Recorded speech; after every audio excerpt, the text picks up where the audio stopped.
E aí galera, nós somos a turma de Engenharia Civil aqui da Universidade Federal de Alagoas, Campus do Sertão.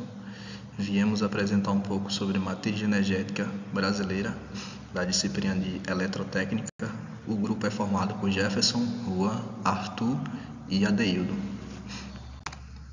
Esse aqui é nosso sumário, definindo nossa ordem de apresentação e o material que a gente vai utilizar. Começando com matriz energética e tipos de fontes de energia, dependência externa e oferta interna de energia.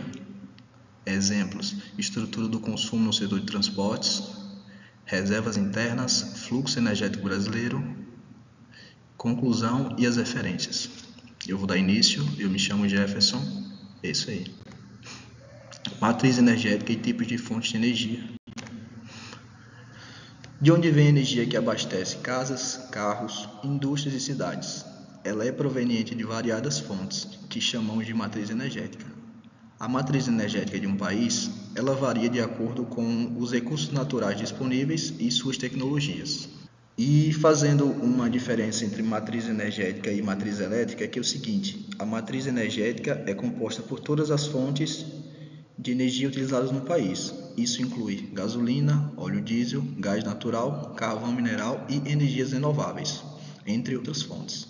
Já a matriz elétrica brasileira é uma parte da matriz energética, que se refere especificamente às energias responsáveis por produzir eletricidade. No Brasil, essa matriz é dominada pela hidrelétrica, energia proveniente das forças das águas, responsável por mais de 60% de toda a capacidade no país. Em síntese, a matriz energética é um conceito amplo que inclui todas as fontes de energia, enquanto a matriz elétrica é um subconjunto dessa matriz, que se concentra nas fontes utilizadas para produzir somente eletricidade. Agora, falando um pouco sobre os tipos de fonte de energia, é importante conhecer esses tipos de fontes. Podemos classificá-las em renováveis e não renováveis, primárias e secundárias, convencionais e alternativas. E agora, definindo cada uma delas, as fontes de energias renováveis, elas são aquelas que têm a capacidade de se regenerar em um tempo curto, tornando inesgotável. Um exemplo desse tipo é o biodiesel, que pode ser um óleo a partir da cana-de-açúcar, da mamona, do girassol, entre outros. As fontes não renováveis são aquelas oriundas de matéria orgânica, decomposta por milhões de anos, não havendo tempo hábil para serem formados para uso humano novamente. Um exemplo disso é o petróleo. As fontes primárias são aquelas que utilizamos diretamente para a geração de energia, por exemplo, a lenha queimada para o uso doméstico. As fontes secundárias utiliza-se um meio de energia para obter outro. Um exemplo disso é a usina nuclear, que enriquece urânio para aquecer a água e mover as turbinas, gerando energia elétrica. As convencionais são as energias básicas da sociedade contemporânea. Um exemplo dela é o petróleo, gás natural, carvão e hidroelétricas. As alternativas constituem uma alternativa ao modelo energético, decorrente dos últimos 2 séculos. Sua introdução diversifica a matriz de energia dos países, aumentando sua segurança e seu desenvolvimento econômico e ambiental. Um exemplo disso é a energia solar, eólica, geotérmica e maremotriz.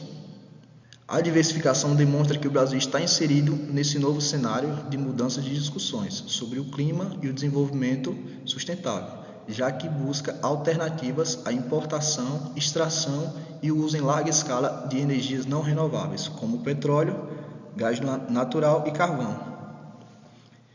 Investimentos em produção de biocombustíveis a partir da cana-de-açúcar e na construção de usinas hidrelétricas, principalmente na região norte, trazem o Brasil para um patamar de um dos países com matriz energética mais limpas do mundo. E aqui tem um gráfico relacionando Brasil e mundo das fontes de energias renováveis e não renováveis. O Brasil tem 48,4% da sua energia renovável, e enquanto no mundo esse percentual é apenas de 15% de energias renováveis.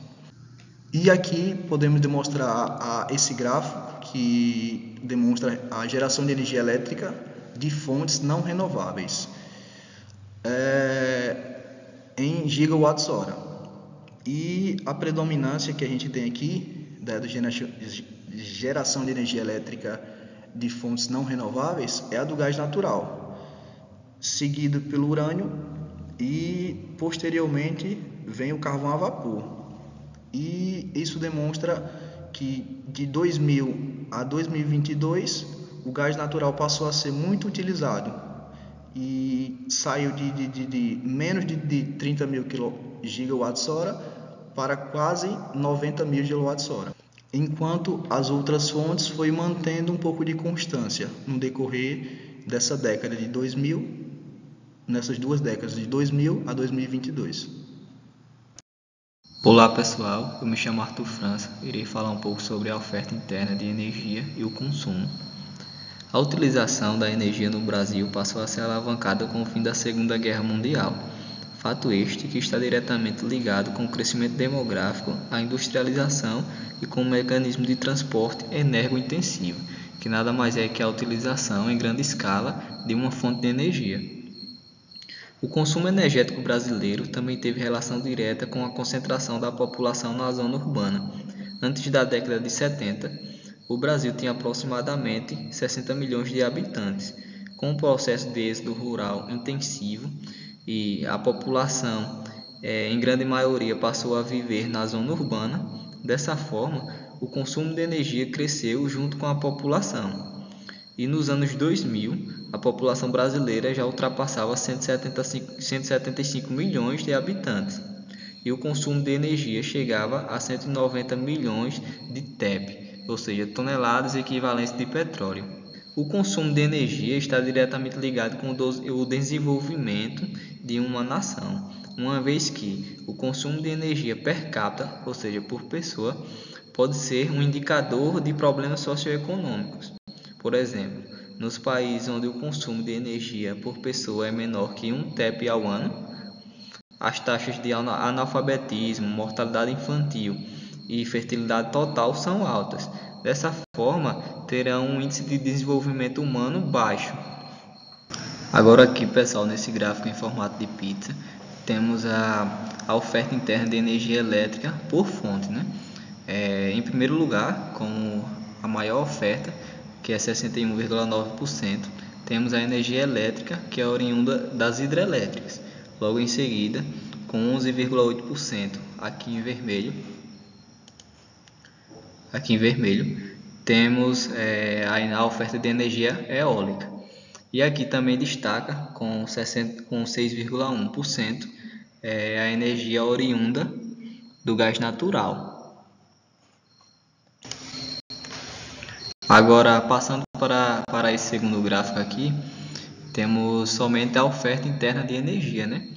Onde esse gráfico ele está distribuído nessa coluna vertical, está em porcentagem, e aqui ao longo dos anos, né?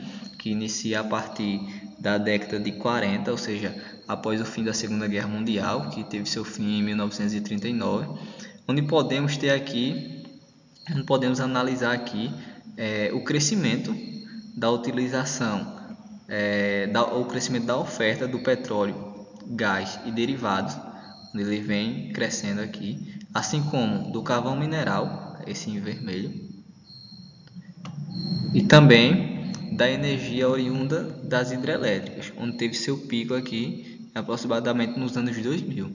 Já a lenha e o carvão vegetal teve uma queda ao decorrer dos anos até a atualidade.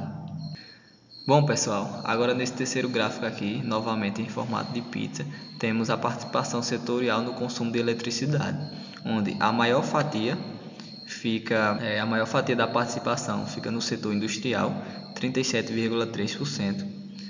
A segunda maior participação é do setor residencial e logo em seguida a terceira maior participação, 16,6% no setor comercial.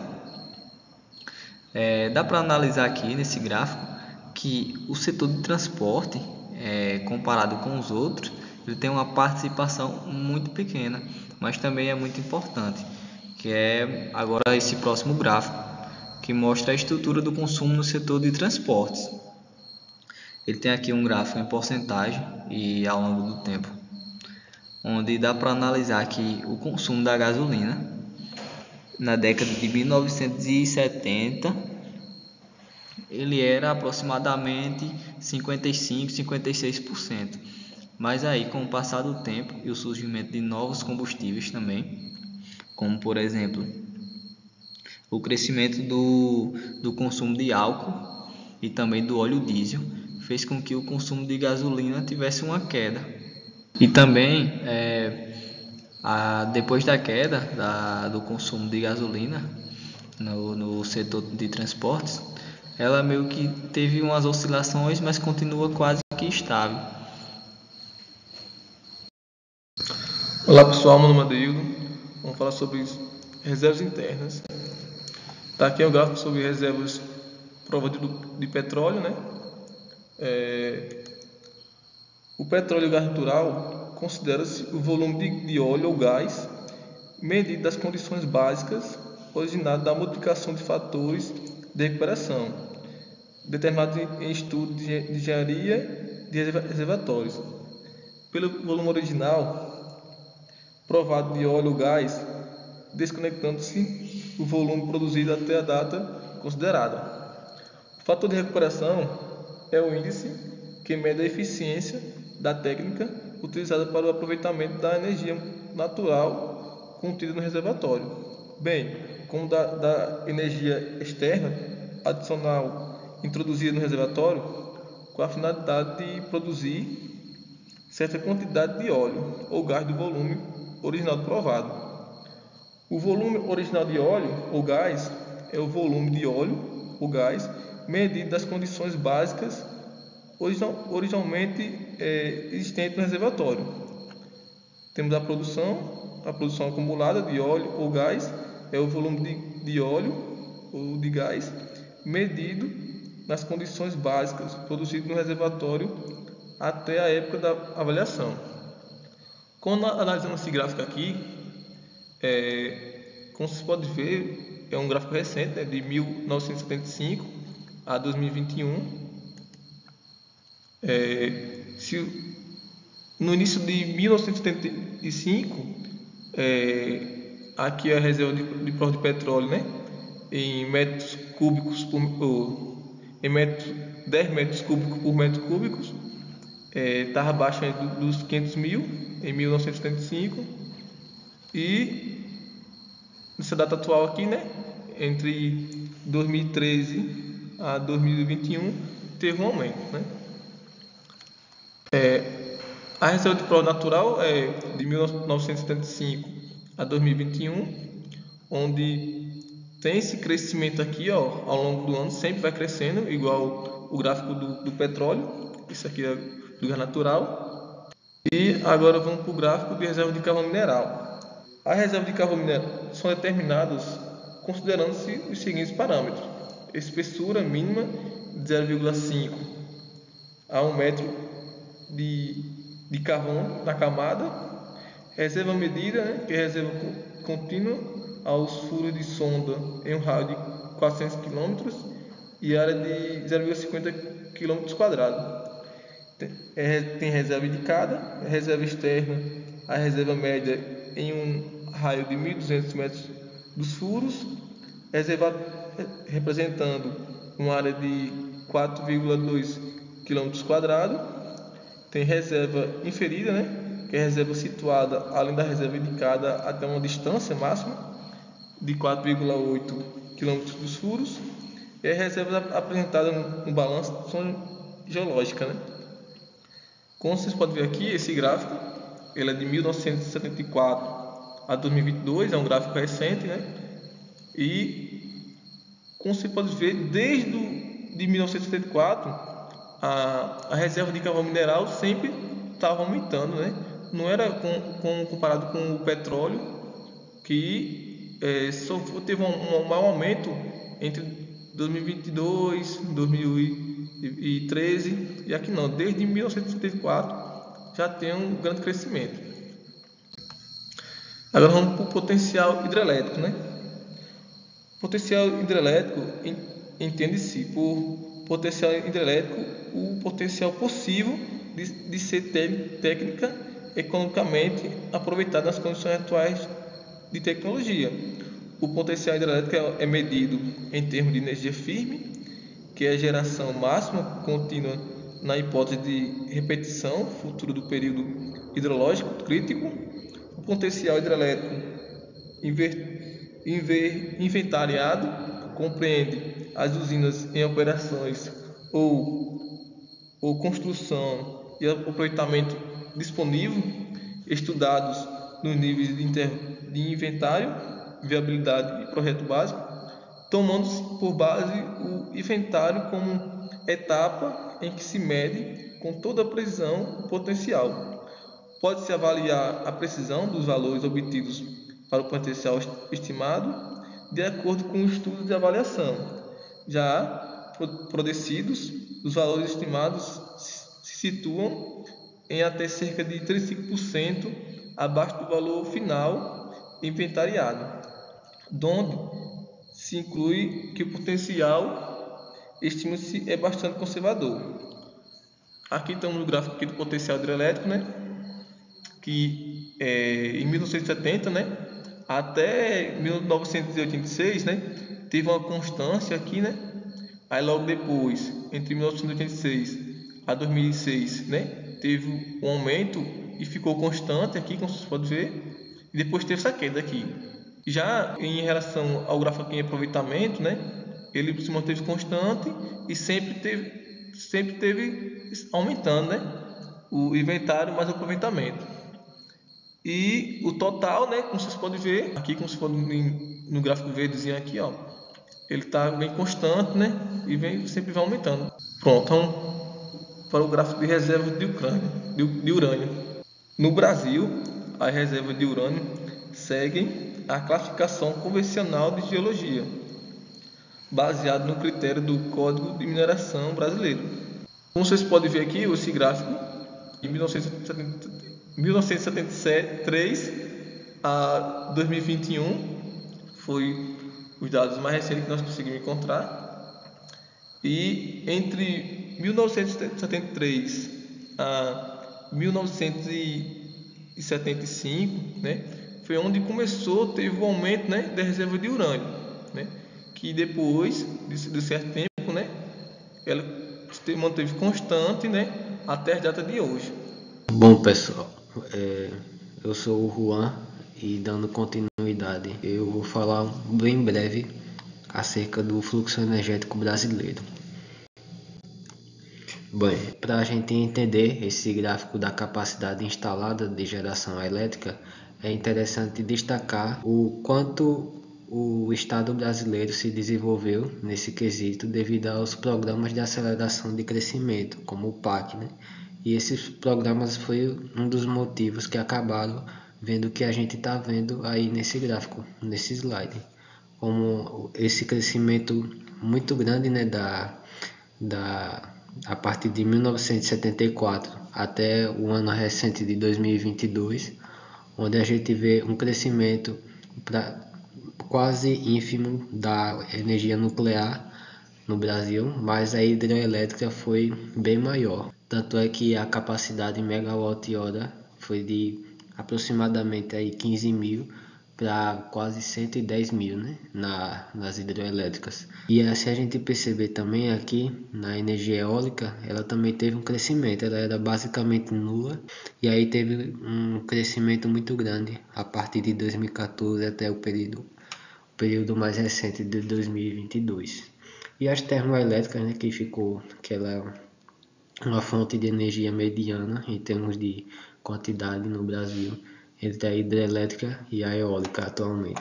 Esse gráfico do fluxo de energia elétrica ilustra bem o quanto em porcentagem nós temos de obtenção de energia no país e para onde ela vai, né? A grosso modo.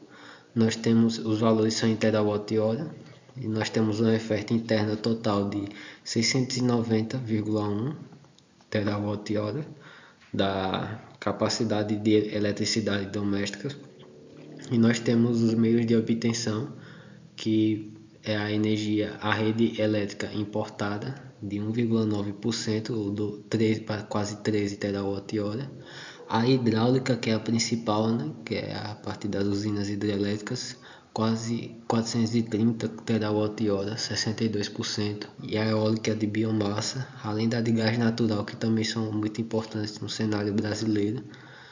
E a gente pode perceber os principais setores em que elas são utilizadas, né, e aplicadas. E como o Arthur destacou, o setor industrial com certeza é um dos maiores consumidores dessas energias. A gente também tem em grande porcentagem o residencial, representando 22,5%, e além das perdas na transformação, né, de aproximadamente aí 15%, que com certeza o Brasil poderia melhorar na eficácia, né, a partir de investimentos na questão de tecnologia dessas infraestruturas, e assim como ele já vinha fazendo, né, nos projetos de aceleração do crescimento, e com certeza essa eficiência ficou nesse valor mais baixo devido a esses investimentos, né, na tecnologia e na melhora de infraestrutura das usinas, como na eólica, né, em que, como eu citei anteriormente, o PAC, o governo brasileiro ele investiu cerca de 62 intervenções infraestruturais nas usinas eólicas, e com certeza esse aumento provocou, né, uma melhora na distribuição de energia de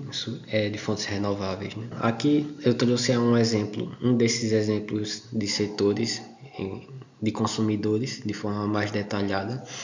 A gente vê aqui os valores, né, por região no setor residencial de eletricidade, por região, além por ano aqui. A gente tem no norte cerca de 6% em 2013, até o ano mais recente de 7,4%, o Nordeste de 20%, 19% até quase 21%, e o grande consumidor brasileiro, que é o Sudeste, né, já que é uma região mais industrializada, tinha um percentual de 51%, e em 2022 caiu para 46,2%. Essa redução da questão residencial se deu pelo acesso à população a fontes mais eficientes de energia, né? Além dos investimentos do governo ao longo do tempo, que com certeza impactaram de forma positiva a eficiência energética no Sudeste, no Brasil todo, na verdade, né? E no Sul, como no Nordeste também, embora o ano 2013 tenha um menor consumo em relação a 2022, mas a população aumentou, né? E mesmo assim, o consumo residencial no Nordeste teve um pequeno aumento, mas com certeza teria sido bem maior se a eficiência energética no Nordeste fosse menos explorada, né? E além das questões do crescimento populacional, esse consumo residencial ainda praticamente se manteve. Já no Sul, de 15,8 de 2013 para 16,5, também houve um pequeno aumento. Já no Centro-Oeste a situação é outra, né? Houve um aumento aí de 1,3%. Bom, pessoal, então esse foi o nosso trabalho, né? E em virtude do que a gente apresentou aqui, é importante, né, a gente destacar que essa apuração de dados e as noções da situação energética de um país, com certeza é um debate muito importante e também determinante para o planejamento e soluções, né, que estimulem as práticas sustentáveis, já que a matriz energética é um assunto de grande importância para o desenvolvimento de uma região, de um país, enfim. Bom, é importante, né, a gente também falar de que todos esses dados expostos aqui foram do Balanço Energético Nacional, disponibilizado em 2023, referente ao ano de 2022, pelo Ministério de Minas e Energia do Governo Federal. E foi disponibilizado pela EPE, né, uma empresa de pesquisa de energia, que é destinada a oferecer estudos e pesquisas ao Ministério de Minas e Energia do Governo Federal, referentes a combustíveis, energias, gás natural, etc. Então é isso, muito obrigado por ter assistido até aqui.